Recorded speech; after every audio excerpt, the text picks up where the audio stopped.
জানিয়ে দেব সর্বশেষ আপডেট বাংলা সংবাদ। শুরুতেই শিরোনাম। শুরুতেই জানিয়ে দেব একটি ভয়ঙ্কর গুরুত্বপূর্ণ সংবাদ। হাসিনার সময় শেষ পতনের একদিন আগেই ভারতকে বলেছিল যুক্তরাষ্ট্র। বেরিয়ে এলো ভয়ঙ্কর চাঞ্চল্যকর তথ্য, থাকছে বিস্তারিত প্রতিবেদনে।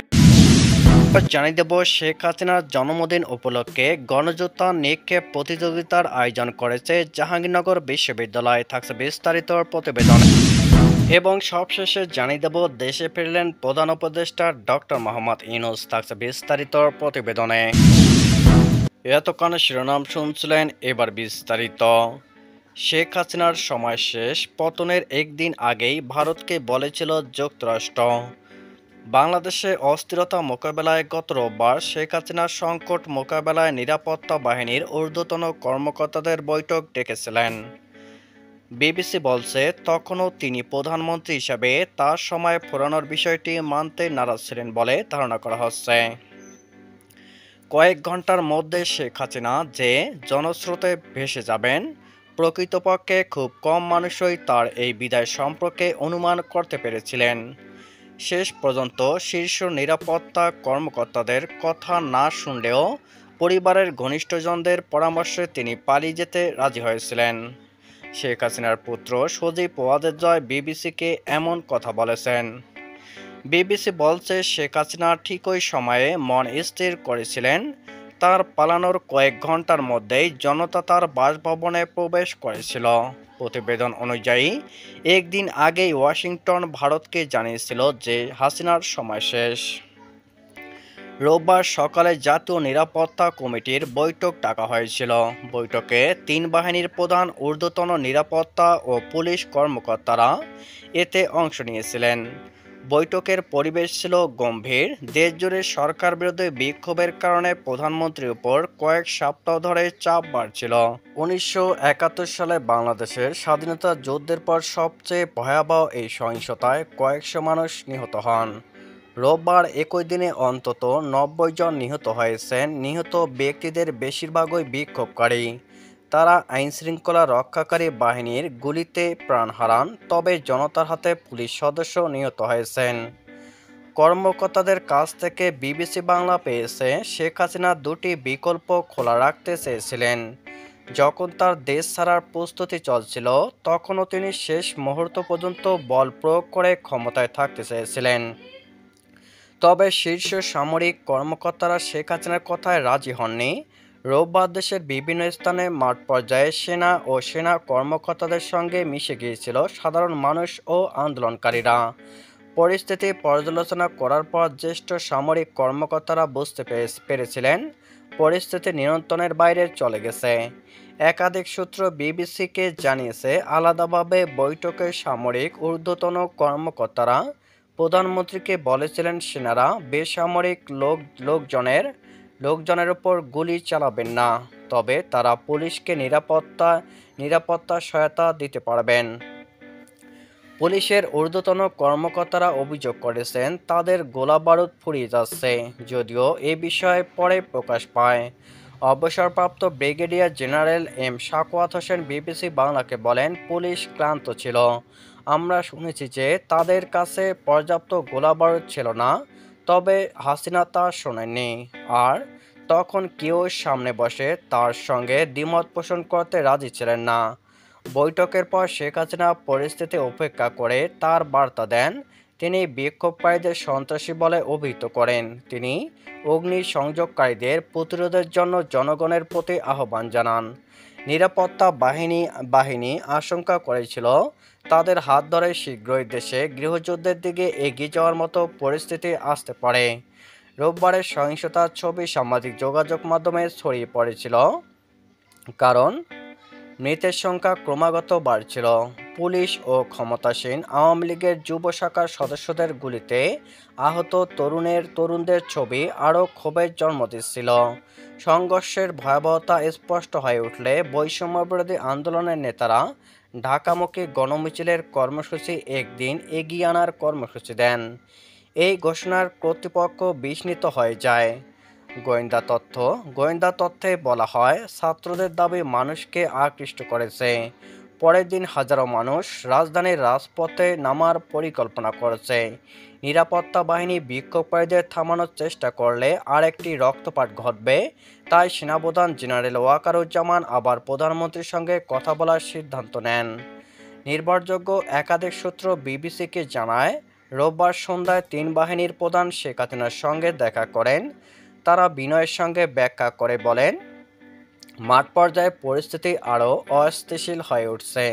সোমবার সকালে ঢাকায় হাজার হাজার লোকের সমাগম ঘটতে পারে।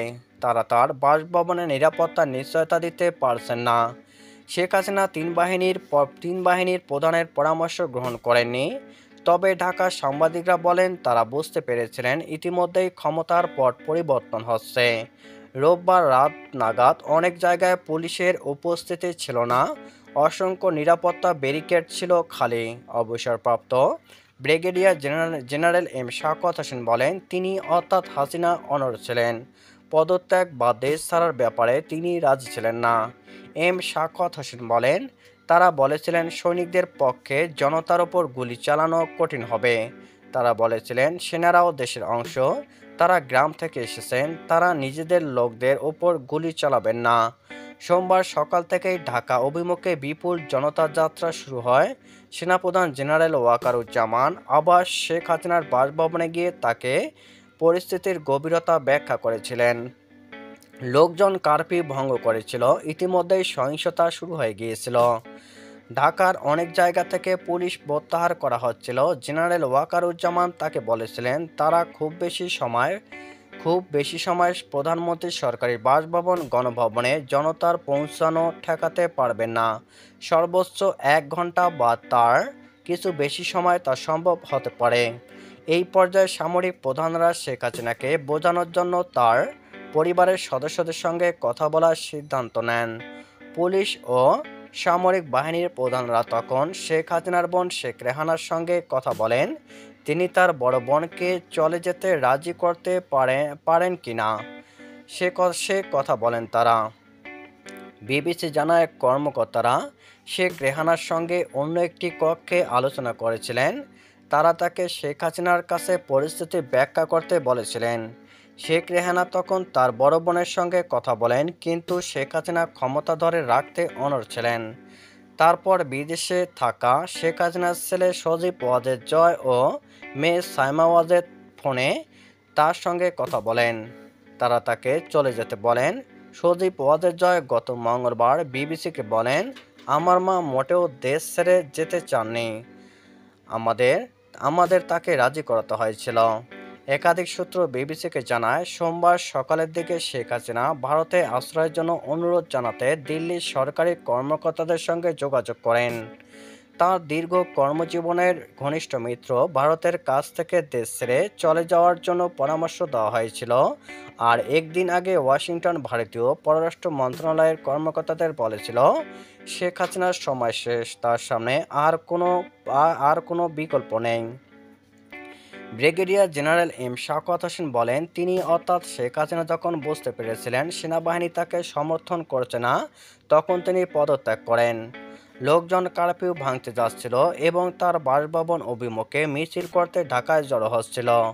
তার শেষ পর্যন্ত অনিচ্ছা সত্ত্বেও পদত্যাগপত্রের নথিতে স্বাক্ষর করতে রাজি হন শেখ হাসিনা।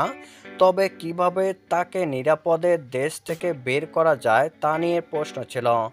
নাম প্রকাশে অনিচ্ছুক জ্যেষ্ঠ একজন সামরিক কর্মকর্তা বিবিসিকে বলেন, শেখ হাসিনা কখন পদত্যাগপত্রে সই করেছেন, বাসভবন থেকে সামরিক হেলিকপ্টারে কখন চড়েছিলেন তা কেবল special security force, presidential guard regiment এবং সেনা সদর দপ্তরের কিছু জ্যেষ্ঠ সামরিক কর্মকর্তারা জানতেন। পুরো ব্যাপারটা করা হয়েছিল অত্যন্ত গোপনে। শেখ হাসিনার জন্মদিন উপলক্ষে গণজুতা নিক্ষেপ প্রতিযোগিতার আয়োজন করেছে জাহাঙ্গীরনগর বিশ্ববিদ্যালয়ের শিক্ষার্থীরা।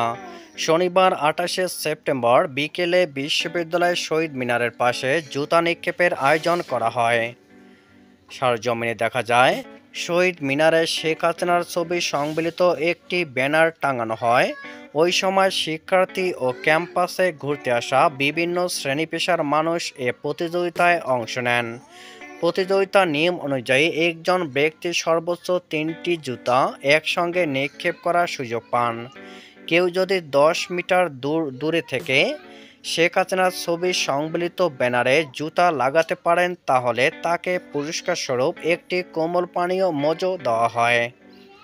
এই সময় সরকার ও রাজনীতি বিভাগের শিক্ষার্থী মোহাম্মদ সিফাতুল্লাহ বলেন, বিগত প্রায় 16 বছরে খুনি হাসিনা বাংলাদেশের মানুষকে নির্যাতন করেছে। তিনি যেভাবে এদেশের মানুষের উপর জুলুম নির্যাতন চাপিয়ে দিয়েছিল তা ছিল মানবতাবিরোধী অপরাধ। বাংলাদেশের মানুষ গণহত্যার দায়ে তাকে এবং আওয়ামী লীগকে ঘৃণাভরে স্মরণ করবে। এই জন্য তার প্রতি ঘৃণা থেকে এ ভিন্নধর্মী আয়োজন করেছে।